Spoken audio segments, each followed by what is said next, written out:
Ito na yung resulta ng pitsay na tinransplant ko 2 weeks ago. Ngayon may problema. Ito po, nagkakaroon ng itong parang mapa.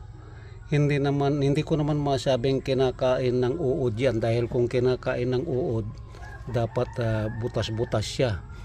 Imbes na pitasin ko na para mailuto, isama sa gulay, ay alanganin ako. So yan yung dahon niya, ayun pa, ayan ito pa. So yan, so balak ko alisin ko na lang itong mga ito, at pwede kong gawing ilagay sa pagkain ng aming mga alaga na aso, o kaya itapon, o kaya sunugin. So yan po, sa mga talagang marunong dyan sa sakit ng pitsay, ako'y humihingi ng advice kung ano ang dapat kong gawin.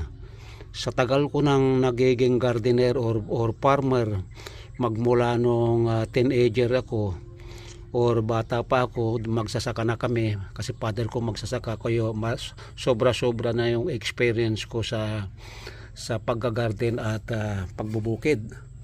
Itong nakaraang 28 years nasa Canada ako, ang gaganda ng mga alaga kong mga gulay doon, lalo na pagka ganitong summer, yung pitsay ko ang gaganda. Lahat na itatanim ko doon blooming.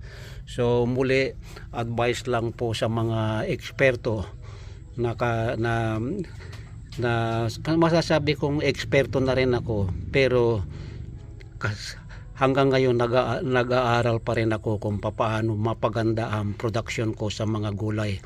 Ang dami akong tanim dito, at saka ko na ipapakita sa inyo ang pag-update or pag-upgrade ng aking organic garden.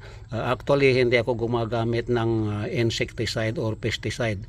Puro organic ang ginagamit ko. Dumi ng hayop, swamp fertilizer, pagka dumi ng hayop, dumi ng kambing, dumi ng baka.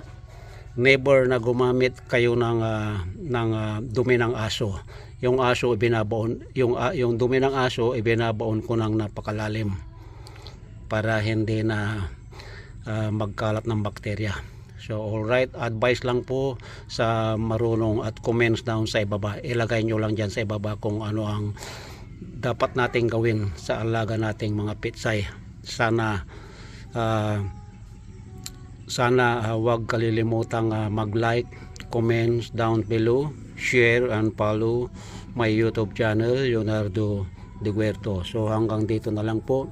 Once again, wag kalimutang mag thumbs up.